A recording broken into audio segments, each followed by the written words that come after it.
एक राजा की कहानी। एक राजा अपने राज्य में एक लंबी यात्रा के लिए निकलता है तो सारे गांव वाले उन्हें पानी के जहाज तक छोड़ने आते हैं। तो राजा जैसे ही पानी के जहाज पर चढ़ता है तो उसके गांव का एक आदमी उनके पास आता है और उनसे कहता है कि राजा साहब, जब आप जंगल से होते हुए जाएंगे तब आपको जंगल में 2 फुट का आदमी मिलेगा और उस आदमी से आपसे लड़ने के लिए चैलेंज करेगा, तो आप उसे जान से मारे बिना आगे मत बढ़ना। अब राजा उस आदमी की बातें मानकर यात्रा के लिए निकल जाते हैं।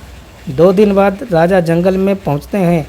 वो जैसे ही जंगल में पहुंचते हैं तो वह गांव का आदमी जो बोला था उन्हें 2 फुट का वह आदमी मिल जाता है और उसने राजा को लड़ने के लिए चैलेंज करता है।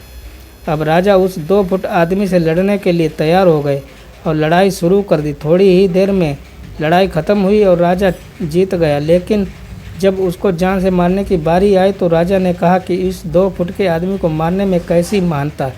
राजा ने उस 2 फुट आदमी को जिंदा छोड़कर आगे बढ़ गया। 2 दिन बीते, वह आदमी फिर राजा के सामने आया, लेकिन अब वह आदमी 4 फुट का था। उसने फिर से राजा को लड़ने के लिए चैलेंज किया। राजा ने चैलेंज एक्सेप्ट किया, लड़ाई ख़त्म हुई और राजा फिर जीत गया। लेकिन इस बार भी राजा ने उसे एक कहकर जिंदा छोड़ दिया कि इस आदमी को जान से मारने में कैसी मानता। 2 दिन बीते, वह आदमी फिर से राजा के सामने आया, लेकिन अब वह आदमी 6 फुट का हो गया था। उसने फिर से राजा को लड़ने के लिए चैलेंज किया। फिर लड़ाई शुरू हुई और फिर राजा जीत गया, लेकिन इस बार भी राजा ने उसे जिंदा छोड़ दिया। अब इसी तरह राजा उसे छोड़ता गया और वह आदमी हर बार 2-2 फुट बढ़ता गया। और एक दिन ऐसा आया कि वह आदमी राजा से भी बड़ा हो गया। उसने फिर से राजा को लड़ने के लिए चैलेंज किया, लेकिन इस बार राजा थोड़ा डर गया, लेकिन राजा फिर भी चैलेंज एक्सेप्ट किया। लड़ाई शुरू हुई, लेकिन इस बार राजा बहुत जख्मी हुआ। राजा का एक हाथ टूट गया, लेकिन राजा फिर भी उस आदमी को जैसे तैसे करके हरा दिया। लेकिन इस बार उसने इस आदमी को जिंदा नहीं छोड़ा, उसने उसे जान से मार दिया। अब आप मुझे बताइए, मानता किसमें है?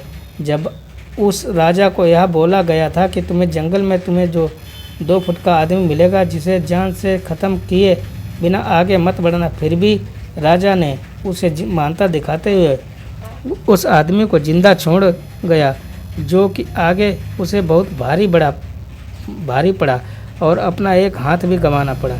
तो अब मैं आपसे कह रहा हूँ कि आपके ज़िंदगी में कितनी भी छोटी से छोटी प्रॉब्लम आए उसे ख़त्म किए बिना आगे मत बढ़ना, क्योंकि कल को वही छोटी प्रॉब्लम आपके सामने बहुत बड़ी बनकर आ जाएगी। और इन छोटी छोटी प्रॉब्लम को सॉल्व करने से आपका एक्सपीरियंस होता है और बाद में आपकी ज़िंदगी में कितनी भी बड़ी प्रॉब्लम क्यों ना आ जाए, आप उसे भी बड़े आराम से सॉल्व करके आगे बढ़ जाना।